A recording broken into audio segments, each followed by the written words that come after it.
Hi friends, ring round classes channel में आपका स्वागत है। तो चलिए आज का वीडियो स्टार्ट करते हैं केमिस्ट्री के चैप्टर 3 जिसका नाम है वैद्युत रसायन।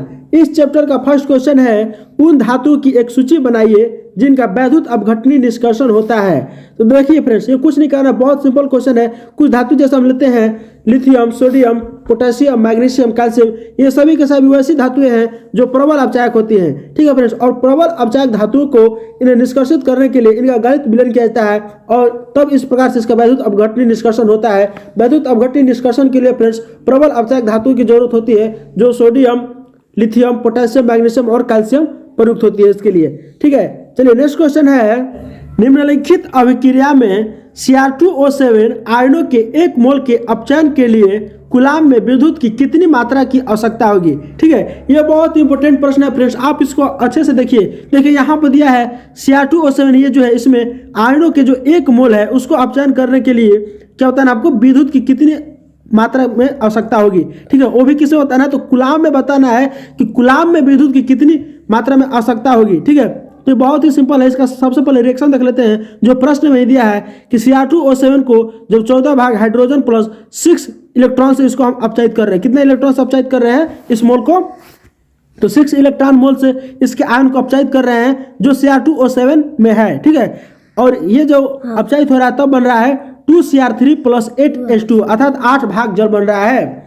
उत्तर हो जाएगा Cr2O7 आयन के मोल को अपचयित करने के लिए 6 मोल इलेक्ट्रॉन की आवश्यकता होती है। कितने मोल इलेक्ट्रॉन की आवश्यकता होती है फ्रेंड्स? 6 मोल, जो आप यहाँ पर प्रश्न में आसानी से इस प्रकार से अच्छे से देख सकते हैं। 6 मोल इलेक्ट्रॉन की इसको आवश्यकता पड़ी है और आपको पता होगा कि 1 मोल इलेक्ट्रॉन या जिसको 1 फैराडे बोला जाता है उसमें 96,500 कूलाम विद्युत की आवश्यकता होती है। ठीक है फ्रेंड्स, 1 फैराडे में कितने विद्युत की आवश्यकता होती है तो 96,500 कूलाम। ये आपके ऑब्जेक्टिव में भी पूछता है इस प्रकार से, 1 फैराडे बराबर कितना होता है, 1 फैराडे बराबर होता है 96,500 कूलाम। इस प्रकार से ये आपके ऑब्जेक्टिव में भी हर बार एग्जाम में आता है, आप इसको अच्छे से क्लियर कर लीजिएगा। तो देखिए फ्रेंड्स, जब 1 फैराडे में 96,500 कूलाम की आवश्यकता होगी तो 6 फैराडे में कितना कूलाम की आवश्यकता होगी, तो 6 फैराडे में इसके लिए हम यहाँ पर 6 से जब मल्टीप्लाई कर देंगे तो निकल के आ जाएगा। ठीक है, इस प्रकार से 6। तो देखिए यहाँ पर क्या 6 मोल इलेक्ट्रॉन या 6 फैराडे में विद्युत की कितनी आवश्यकता होगी, तो 6 गुणे 96,500 कूलाम कर दिया, तब हमारा आता है आंसर यहाँ पर निकल के 5,89,000 कूलाम। कितना आता है? 5,89,000। तो ये इस प्रकार से इस अभिक्रिया में इसके मोल को अपचयित करने के लिए विद्युत की कुल आवश्यक मात्रा है। चलिए नेक्स्ट क्वेश्चन है चार्जिंग के दौरान प्रयुक्त पदार्थों का विशेष उल्लेख करते हुए लेड संचायक सेल की चार्जिंग क्रियाविधि का वर्णन रासायनिक अभिक्रिया की सहायता से कीजिए। देखिए फ्रेंड, जब हम सेल को पुनः आवेशित करते समय वैद्युत अपघटनी सेल स्थापित की जाती है। जब हम सेल को पुनः आवेशित करते हैं, चार्जित करते हैं फ्रेंड्स, देखिए आप भी अपने फोन को चार्ज करते हैं बार बार, ठीक उसी प्रकार से आपके फोन में आप अपने सेल को ही तो चार्ज करते हैं, अर्थात उस फोन की बैटरी को नहीं चार्ज करते हैं। सेल को ही हिंदी में बैटरी कहा जाता है। तो सेल को बार बार आवेशित किया जाता है। ठीक है, लेकिन हम आपको बता दें फ्रेंड्स, सेल 2 प्रकार का होता है। एक होता है जिसको हम बार बार चार्ज नहीं कर सकते, एक बार चार्ज करने के बाद वो दोबारा काम लायक नहीं रहता है। तो ठीक है, तो उस प्रकार से जब जिस सेल को हम बार बार चार्ज करते हैं उसको हम क्या बोलते हैं? लेड संचायक सेल। ठीक है, तो इसमें क्या होता है, इसमें धारा से रासायनिक अभिक्रिया की जाती है, इसलिए इलेक्ट्रोड अभिक्रिया जो है विपरीत दिशा में संपन्न होती है। तो आप यहाँ पर 3 रिएक्शन दिया हुआ है इस प्रकार से आप देख सकते हैं। लेड संचायक सेल के साथ जब हम 2 मोल इलेक्ट्रॉन की रिएक्शन कराते हैं तो हमको मिलता है Pb + SO4। ठीक है, और जब दूसरी बार रिएक्शन कराते हैं 2 भाग H2O के साथ उसी लेड संचायक सेल को, तो हमको मिलता है PbO2 + SO4 + 4H अर्थात 4 भाग हाइड्रोजन प्लस 2 इलेक्ट्रॉन अर्थात 2 मोल इलेक्ट्रॉन। ठीक है, नेक्स्ट जब हम इसी को 2 भाग लेड संचायक सेल अर्थात PbSO4 को जब दोगुने जल से अभिक्रिया कराते हैं 2 भाग जल से, तब हमको मिलता है Pb + PbO4 + 4 भाग हाइड्रोजन प्लस 2H2SO4। ठीक है, देखिए जब आवेशित करते समय PbSO4 का निर्माण होता है जो ठोस रूप में है, इसलिए वैद्युत अपघटन में या इलेक्ट्रॉन दान होते हैं या ग्रहण होते हैं। इस प्रकार से आप समझ सकते हैं। चलिए नेक्स्ट क्वेश्चन है कि हाइड्रोजन को छोड़कर ईंधन सेलों में प्रयुक्त किए जा सकने वाले 2 अन्य पदार्थ सुझाइए। तो इसका उत्तर हो जाएगा सामान्य ईंधन सेलों में H2 + O2 गैस का उपयोग होता है। इसके साथ साथ कार्बन मोनोऑक्साइड अर्थात CO व CH4 अर्थात मीथेन तथा CH3OH का भी उपयोग किया जाता है। चलिए नेक्स्ट क्वेश्चन है, अर्धचालकों की चालकता कोटि क्या है? तो अर्धचालकों की जो चालकता कोटि है वो होता है 10 के पावर -6 से लेकर 10 के पावर -20 ओम इनवर्स तक होती है। ठीक है फ्रेंड्स, चलिए नेक्स्ट क्वेश्चन है, AgNO3 के घोल से 0.5 फैराडे धारा प्रवाहित की जाती है, तब Ag अर्थात सिल्वर की मुक्त मात्रा कितनी होगी? तो होती है 54 ग्राम। ठीक है, नेक्स्ट क्वेश्चन है, Cu++ अर्थात Cu धनायन आयन के घोल में 2 फैराडे विद्युत धारा प्रवाहित करने पर मुक्त कॉपर की क्या मात्रा होगी? ठीक है, तो इसकी मात्रा होती है 63.5 ग्राम। नेक्स्ट क्वेश्चन है, विद्युत रासायनिक श्रेणी को परिभाषित कीजिए। तो विद्युत रासायनिक श्रेणी वह सारणी है जिसमें विभिन्न धातुओं के विभवांतर क्रम से दिए गए हैं, वे विद्युत रासायनिक श्रेणी कहलाती है। नेक्स्ट क्वेश्चन है, किन्हीं दो विद्युत अपघटय के नाम लिखें। तो दो विद्युत अपघटय इस प्रकार से है, NaCl अर्थात सोडियम क्लोराइड प्लस MgCl अर्थात मैग्नीशियम क्लोराइड। नेक्स्ट क्वेश्चन है, फैराडे के वैद्युत अपघटन के प्रथम नियम को लिखें। देखिए यहाँ पर जो फैराडे का प्रथम नियम है, फैराडे ने 2 नियम दिया था फ्रेंड्स, फैराडे का प्रथम नियम और फैराडे का द्वितीय नियम, और ये दोनों के दोनों वैद्युत अपघटन के सिद्धांत पर काम करते हैं। तो इसका उत्तर हो जाएगा, फैराडे के वैद्युत अपघटन का प्रथम नियम जो है वो विद्युत धारा द्वारा विद्युत अपघटन कराने पर रासायनिक विघटन की मात्रा विद्युत विघटन, ठीक है, जिसको हम विलयन या गलित कहते हैं, उसमें प्रवाहित विद्युत की मात्रा के समानुपाती होता है। नेक्स्ट है क्वेश्चन कि फैराडे के वैद्युत अपघटन के द्वितीय नियम को लिखिए। देखिए यहाँ पर हम फैराडे का प्रथम नियम आपको करा दिए और यहाँ पर आपको हम फैराडे का द्वितीय नियम कराने जा रहे हैं। फैराडे के वैद्युत अपघटन का जो द्वितीय नियम है वो कहता है कि विभिन्न विद्युत अपघटय विलयनों में विद्युत की समान मात्रा प्रवाहित करने पर मुक्त विभिन्न पदार्थों की मात्राएं उनके रासायनिक तुल्यांकी अर्थात द्रव्यमान जो होता है फ्रेंड्स, धातु का परमाणु द्रव्यमान और धनायन का अपघटित करने में प्रयुक्त इलेक्ट्रॉनों की जो संख्या है उसके समानुपाती होता है। तो इस प्रकार से ये फैराडे का द्वितीय नियम कहलाता है और फैराडे का प्रथम नियम हम आपको इस प्रीवियस क्वेश्चन में ही करा दिए हैं। ठीक है, चलिए नेक्स्ट क्वेश्चन है, गैल्वेनिक के सेल में कौन सी ऊर्जा का रूपांतरण होता है? तो उत्तर हो जाएगा, रासायनिक ऊर्जा का विद्युत ऊर्जा में रूपांतरण होता है। ठीक है, नेक्स्ट क्वेश्चन है, एक दुर्बल विद्युत अपघटय का नाम लिखे।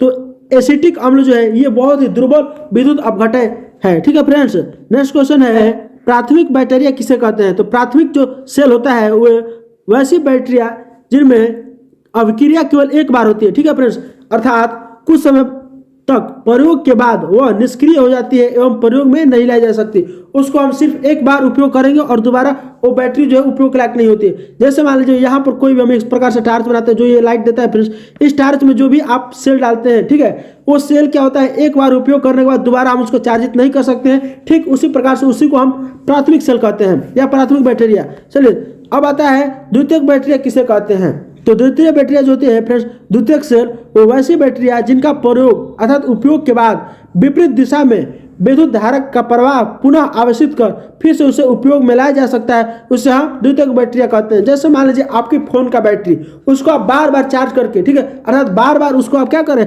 आवेशित करके, ठीक है, पुनः आवेशित करके आप उसको उपयोग में ला रहे हैं, उसको हम द्वितीयक बैटरी कहते हैं। तो मोबाइल की जो बैटरी होती है वो द्वितीयक बैटरी होती है अर्थात द्वितीयक सेल होती है, और जो टॉर्च की जो बैटरी होती है जिसको हम मतलब कि एक बार चार्ज करने के बाद दोबारा हम उसको चार्ज नहीं कर सकते हैं, वैसी बैटरी को हम क्या कहते हैं, प्राथमिक सेल कहते हैं। चलिए नेक्स्ट क्वेश्चन है, एक प्रबल वैद्युत अपघटय का नाम लिखे। तो एक प्रबल वैद्युत अपघटय NaCl है जिसको हम सोडियम क्लोराइड कहते हैं, ये बहुत ही प्रबल विद्युत अपघटय फ्रेंड्स। ठीक है, नेक्स्ट क्वेश्चन है, लेड संचायक बैटरी के एनोड पर चार्ज के समय होने वाली अभिक्रिया को लिखे। देखिए फ्रेंड, जब हम बैटरी को चार्ज करते हैं उस समय उसके दो सिरा होता है, एक एनोड कहलाता है, एक कहलाता है कैथोड कहलाता है। ठीक है, तो एनोड पर कौन सी अभिक्रिया होती है उसको लिखना है। तो देखिए लेड संचायक की जब बैटरी एनोड पर अभिक्रिया होती है, जो लेड होता है वो सॉलिड अवस्था में होता है और SO4 जो सल्फेट होता है वो जो होता है लिक्विड अवस्था में होता है, द्रव अवस्था में होता है। ठीक है, और जब इसको हम रिएक्शन कराते हैं तब होता है PbSO4। ठीक है, अर्थात लेड संचायक सेल जो है वो सॉलिड अवस्था में प्राप्त होता है और 2 मोल इलेक्ट्रॉन उसमें प्रवाहित होता है विद्युत। ठीक है, नेक्स्ट क्वेश्चन है कि संक्षारण से आप क्या समझते हैं। देखिए संक्षारण से आप क्या समझते हैं, तो उत्तर हो जाएगा किसी धातु के ऊपर उसके ऑक्साइड या लौहों की मंद गति से लेपन होना संक्षारण कहलाता है फ्रेंड्स। ये तो आप बहुत ही सिंपल है, जो आप 10वीं क्लास से ही पढ़ते आ रहे हैं। नेक्स्ट क्वेश्चन है, NaCl विलयन के वैद्युत अपघटन के, ठीक है, वैद्युत अपघटन से हाइड्रोजन, ठीक है, H2 गैस उत्पन्न होती है क्यों? जब हम NaCl के जब विलयन में वैद्युत अपघटन, जब हाइड्रोजन गैस क्यों उसमें उत्पन्न होती है?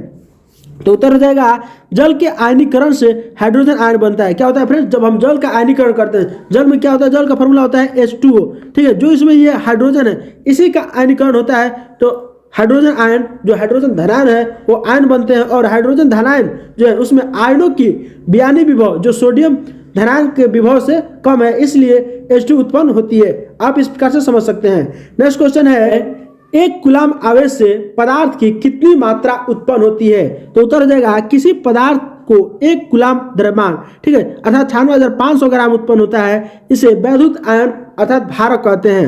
नेक्स्ट क्वेश्चन है, कॉपर ठोस अवस्था में ही चालकता दर्शाता है, जबकि CuSO4 विलयन के रूप में भी अपनी चालकता को दर्शाता है। तो क्यों दर्शाता है, तो इसका उत्तर हो जाएगा कॉपर एक धातुक सेल है जिसके कारण इलेक्ट्रॉनों के गमन से होती है। इसमें जो चालकता होती है फ्रेंड्स कॉपर में, वो इलेक्ट्रॉनों के गमन से होती है, जबकि CuSO4 अर्थात कॉपर सल्फेट जो है ये एक जलीय विलयन है जिसमें आयनों की गति के कारण इसमें चालकता दर्शाती है। देखिए फ्रेंड्स, जो कॉपर सल्फेट होता है उसमें आयनों की गति से चालकता दर्शाती है, और जो कॉपर होता है उसमें इलेक्ट्रॉन के गमन से उसमें चालकता दर्शाती है। तो आप इस प्रकार से समझ सकते हैं कॉपर में क्यों चालकता दर्शाती है ठोस अवस्था में, जबकि जो कॉपर सल्फेट होता है उसमें विलयन अवस्था में भी मतलब कि दर्शाती है अपनी चालकता को।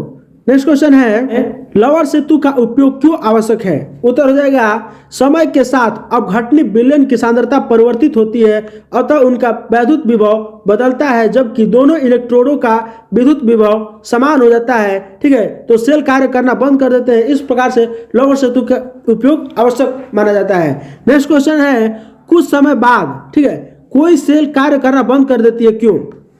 उत्तर हो जाएगा समय के साथ वैद्युत अपघटनी विलयन की जो सांद्रता है वो परिवर्तित होती है, अर्थात उनका वैद्युत विभव बदलता है। जब दोनों इलेक्ट्रोड का वैद्युत विभव समान हो जाता है तब सेल क्या करता है फ्रेंड्स, कार्य करना बंद कर देते हैं।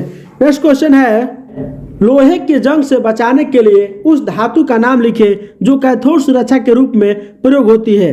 तो उत्तर हो जाएगा मैग्नीशियम, जिंक और एल्युमिनियम जैसे ये सभी के सभी क्या है फ्रेंड्स, अधिक सक्रिय धातु है, ठीक है। तो इस सब का प्रयोग कैथोड सुरक्षा के लिए, लोहे में जंग लगने से बचाने के लिए होता है, ठीक है। उसमें इसका लेपन कर देता है, जिंक का लेपन होता है, क्रोमो लेपन होता है, ठीक है, क्रोमियम का भी लेपन किया जाता है। नेक्स्ट क्वेश्चन है, लोहे को जंग से बचाने के लिए क्रोमियम का उपयोग क्यों होता है। देखिए, क्योंकि क्रोमियम एक जंग प्रतिरोधी धातु है फ्रेंड्स, इसलिए क्रोमियम का उपयोग होता है, जिसको हम क्रोमो लेपन कहते हैं, ठीक है।